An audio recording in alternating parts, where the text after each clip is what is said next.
Did you know that many companies forecast by multiplying the amount of reps they have times the average forecast? And the product of both give us an indication of what the year's performance will be? Yes. We've seen companies anywhere from 5 million to like hundreds of millions in revenue follow that exact same approach. And it works in a way, but it often leads to some VPs of sales or some CRO losing their job because of an inaccuracy. It doesn't do well for forecasting 1, 2, 3 years out. And in many cases, we need to know because nowadays it takes 3 months to just get the rec going, to start onboarding, to start to recruit people. It takes 3 months to recruit. And I may say 3. If you have dozens and dozens of people to hit, it may take you a year to recruit. On top of that, it takes 3 months to onboard, 6 months to get them up. These are long-term cycles. So if we need to forecast, and we need to forecast on this capacity-based forecasting, is going to give us all kinds of challenges. So instead, what we're going to talk today about is growth rate-based forecasting. And in growth rate, we're taking historic performance, not just of the sales organization, but of the entire organization into account. That is called growth-based forecasting, and I've written a paper on that. Well, who am I? My name is Jacco.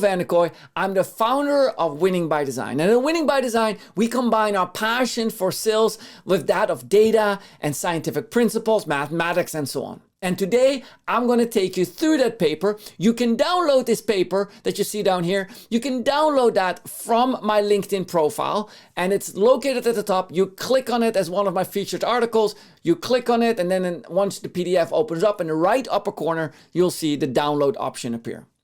Now, the links are active in your PDF, and so you can click so you can get access to the Google Sheet.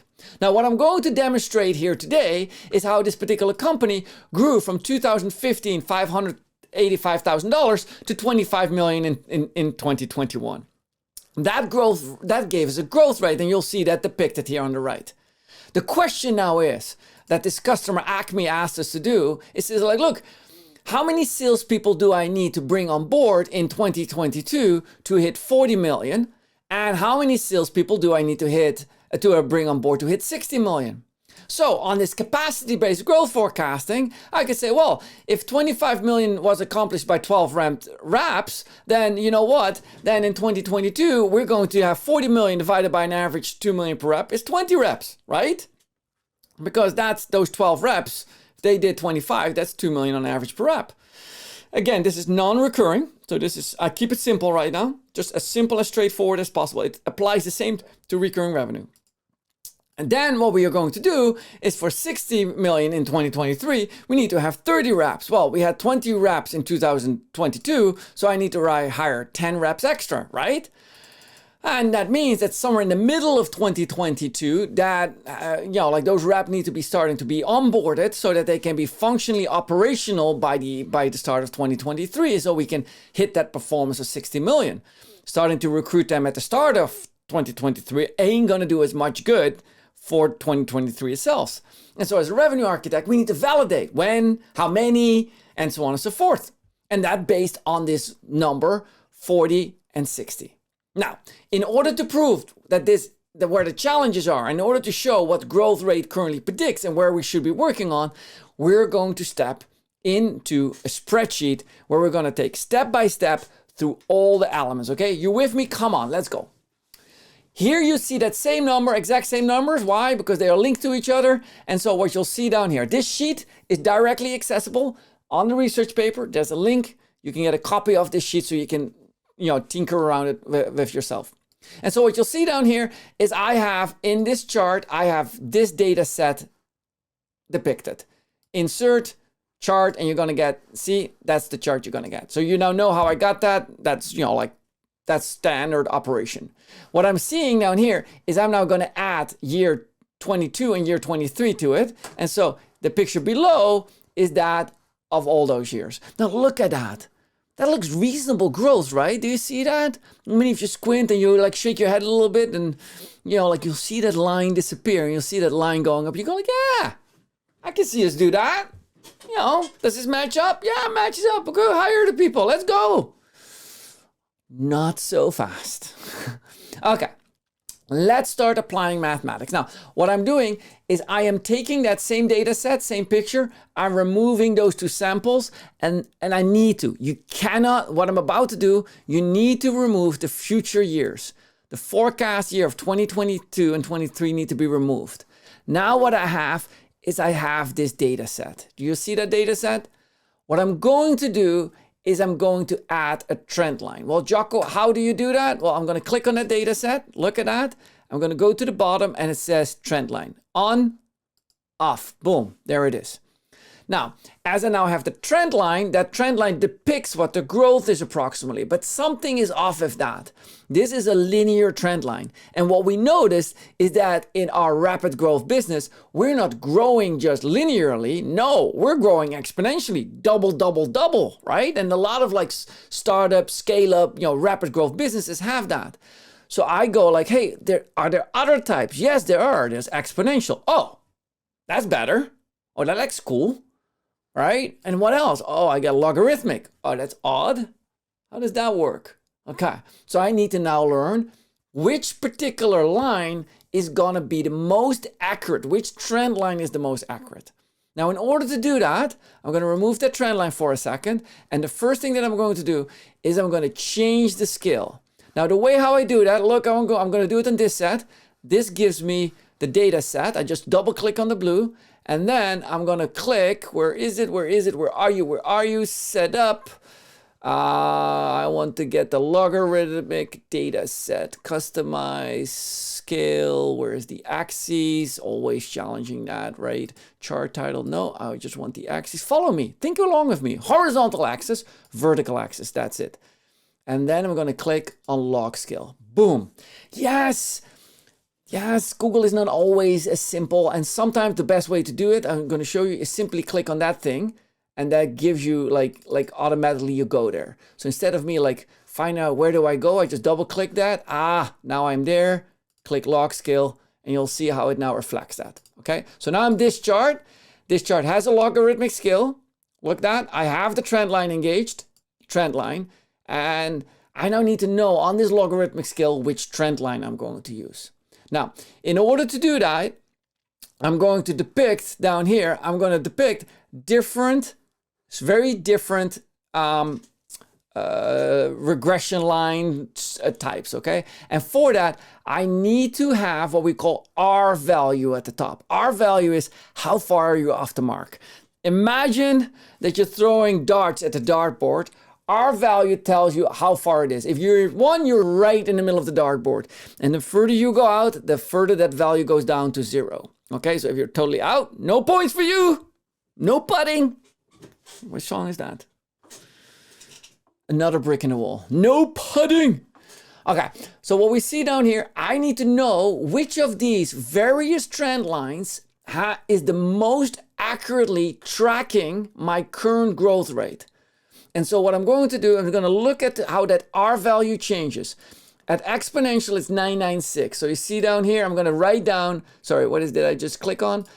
Trend line. I'm going to make sure, that trend line, again, polynomial, I'm going to go to power series, and it says 961, 0961. I'm going to go like, okay, close, logarithmic, 734. Okay, well, it looks already odd, right? Logarithmic, and you'll see it's further off. You see how it's not good. Okay, I'll skip exponential because that's the one we're going to pick in a second. Oh, hey, exponential. Why is that a straight line? Why is exponential straight line? Well, because we have a logarithmic scale. If you put an exponential line, growth curve, a trend line in this case, on a logarithmic scale, they cancel each other out, and there you have the straight line. And so exponential shows 0979. Note that down. Let me take linear. Linear on a logarithmic scale does not become a straight line. It curves. And as a result, what do I see? 826. Oh, sorry, I typed that wrong. That should be 862. Okay, now, what you'll see now is the right line is polynomial. Look what I do. If I click on that line and I make it polynomial, so I say it's not linear, it's polynomial, and I use 2 degrees. I'll explain that in a second. Polynomial, look at that, 996. Okay, that is close to 1. That's the line I want to forecast what is happening in year 22 and year 23. That's it. the closest. Look at the values here. Polynomial comes the closest. Okay, we now know. Now, what does that second degree and third degree means? The simplest way of thinking about it is that it uses the 2 previous years or the 3 previous years to make that number more accurate. And as you will see, and if you'll tinker around with it, in this case, 2 and 3 does not make a significant difference. What I'm now doing is, as I now have that trend line, I use the same chart, but I simply drag and drop and say like, hey, no longer I want this to be the data set. I want that to be the data set. So if you now see, I added that $40 and $60 million forecast that the company told me to verify, I added that as a second set. Remember, that was the capacity-based forecast. That was gray. Now, if I insert chart based on that, you're not going to see the trend line, just a heads up. I'm going to insert chart. Where is it? Chart. You're going to see that sample. You see that? Now, it's not logarithmic, so I'm going to click on that. I click on log scale. This starts to look alike. You with me? You with me? Yes, Jacco, we're with you. Okay. And so you get this chart, and then remember that blue line has the associated trend line with it. Like remove the trend line, back trend line, polynomial, second degree. I'm close to 1, 0.996. Now you'll see this visualizes down there, this visualizes how far we're off. Doesn't look like a lot, right? Because like, yeah, we can do that. Well, that actually could be as much as $5-10 million off. That's a lot. If you miss your quota by $10 million on a $60 million number, that is 15%. That is significant. What can I do, Jacco? What can I do to figure out how if this all matches? So I don't only want to see if this matches, I actually want to calculate what the accurate dollar amount is. That means I need to know what that line does. Okay, now there is a way to get that line going. There is a way for me to get that formula in. Now I'm going to click down here in this chart. I'm going to find out what that formula is. Because lo and behold, show R squared. I can not only show R squared, I go to custom and use equation. And what I get here, 874, 210, 143 are a few of the key variables I am going to calculate my forecast with. These things. Now notice there's an X. I know we're squinting. Jacco's squinting. You know what? Why the heck? I mean, it's my screen. I can do whatever I want. Let's zoom it in. Okay, so you see down here, 874, 210, 1.43 to the power of 6. Folks, that all that is 6 means a million. So that's 1.43 million. That is $874,000, but that's 1.4 million times X, and that's $893,279 times X to the power of 2, okay? Remember those numbers. I'm going to show you, I've already done the homework, and I already put those numbers in here. So you got the 897, which was the X squared, we got the 143, which was X, and we got the 874, which was, you know, like 210. All I now need to do is I now need to create a formula that says I need to multiply that first number times X squared, that second number times X, and the third number times, keep it normal. I just point out the formula. This is called a quadratic formula. So that formula is, I'm going to use, I write it down so we see it. I'm going to start at the bottom, $874,210 plus 4,030,123. I should put the comma to make it clear, but I think you get the idea. And I need to do that times X. Ooh, I forgot to do that. Times X. I'm just writing it out. This formula is not going to calculate. Times, what's at the top? $893,000, 270 times X to the power of 2. That's the formula. Okay, now I need to make that mathematically coherent, and the question you have is, what is X? X is the amount of periods that I've started to measure. Now, my data sample started in 2015. That means that in 2015, period is 0, not 1. It's the delta of the period. So it's 0, 0. When I start with 0. The next period is 1. The next period is 2. I've omitted the earlier years, so 2017 equates to period 2. So if I want to calculate, on average, what 2001, according to this mathematic formula, should be like, I should put 874 times nothing plus that times 2 plus that times x to the power of 2. That's what's depicted here in this formula. I'm going to zoom in. Can I zoom in? Of course I can zoom in. It's my day today. I can do whatever I want. There we go. You may want to take a screenshot. You may want to think that through a little bit, see what you're seeing. Use the colors of the letters to associate with the boxes, digest it, see it. Get it? It looks more complicated, and when when you're going about it, it takes. But once you get it, you go like, oh, is that simple? It is that simple. What I'm now propagating, in this case, I'm propagating the value moving forward, year by year by year, and I'm recalculating as the signal goes up. I'm recalculating what it would look like for year 2, year 3, and so on. So now I'm saying, that was what I predicted. That was the accuracy. I'm 7.3% off. Then the next year, I predicted 4.6, 3.9. Ouch. For 3.15% off. But what you'll see is that the model is adjusting itself. I go 9% plus 9% minus 4.8%. And then I come down to 1.3% accuracy. The model is adjusting itself. Okay. There's a little bit more depth to it. And for those of you who are in mathematics, I get it. I could have joined the sample and created in this and stuff like that and multiplied it. Too complex for today. It works. This works. And so now what I have is I have down here the ability to come 1.3% accurate forecasting for cycle 6. And I can use that exact same sample. All I do is I drag and drop that to the right. And guess what I got? In 2022, the forecast is 34.6 million. In 2023, the forecast is 46 million. And in 24, the forecast is 60 million. Folks, we're going to hit 60 million in 2024, not in 2023. A year later, here's what's going to happen in practice. This 34 million may become slightly closer because we got a big whopping deal in 2022. So we're going to be at 36, 37, 38 million dollars. Close enough to the original 40 that we forecasted. Remember, we said it was 40 in 2022 and 60 in year 2. And so, we'll be frowned upon missing the forecast, but it's within margin of error, as they say, okay? And then I'm royally, halfway during the year 2023, I see this is not happening.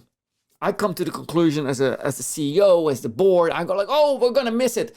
VP of sales fired, or, that could be one, hire a new VP of sales. Often at these kind of numbers, the VP of sales actually has good relationship with accounts, so we cannot really let go of the VP of sales. So why don't we hire a CRO on top of the VP of sales to manage it? So the CRO now comes in, and guess what? The next year we do $60 million.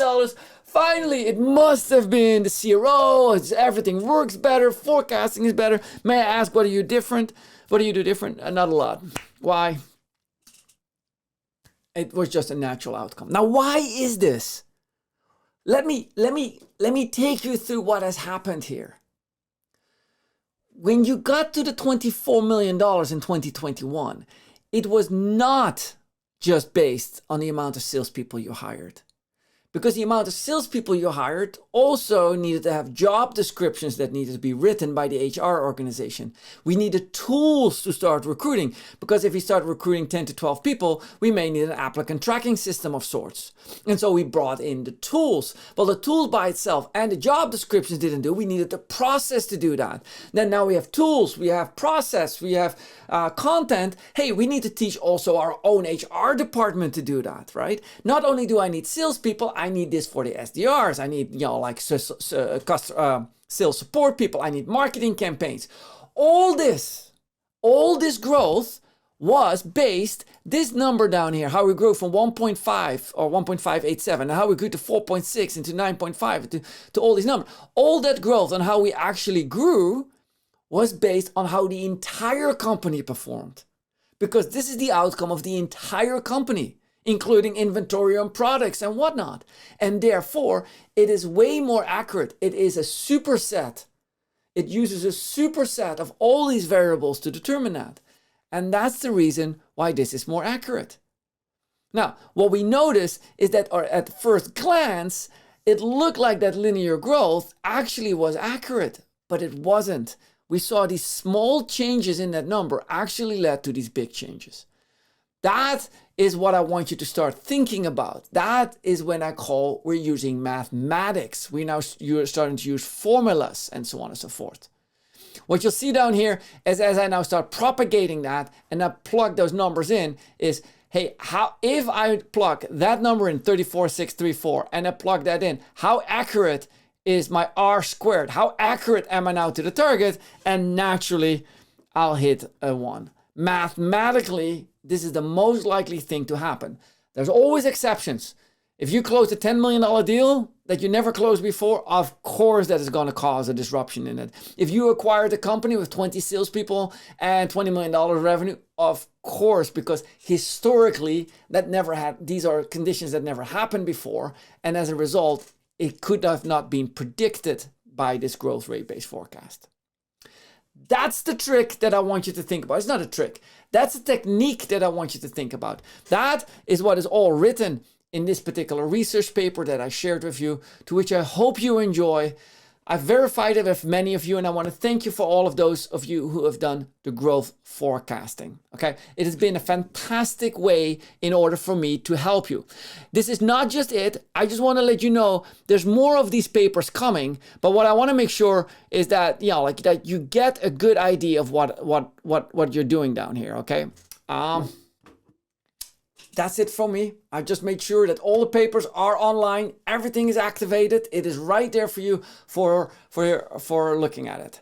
To summarize, my key finding that I wanted to pick down here is that historically, when we look at a capacity-based approach, that capacity-based approach is based on us thinking that people solely are the key to what we're doing, and that the systems are subservient to the people.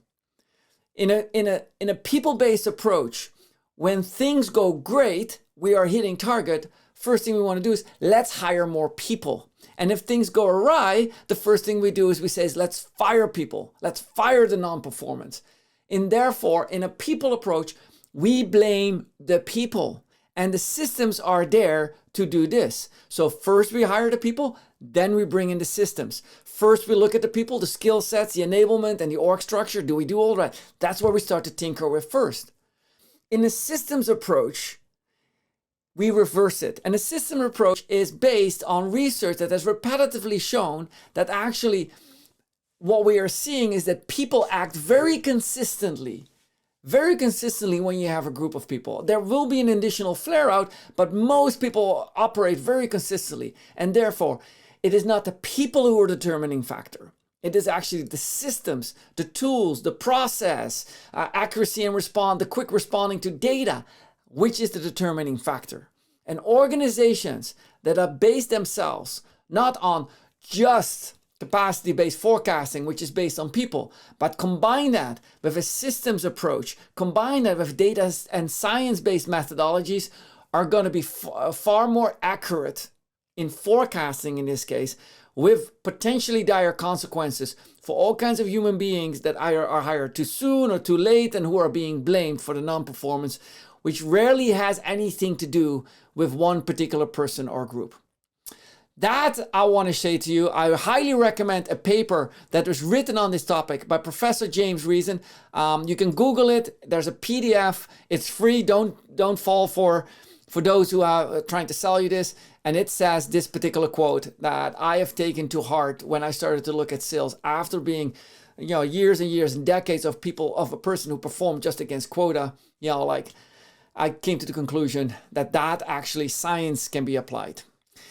James Clear, very famous because of his book about habits. He recently updated a famous quote from a Greek poet to the point that you see down here. I'll let you read it yourself. But that was essential for me. That was so good. I got it. Okay. Well, with that said, I certainly enjoyed sharing this with you. I hope you enjoyed it as much that I gave this to you. With that, I want to say thank you very much for today's session. I'm looking forward to one of these in the future.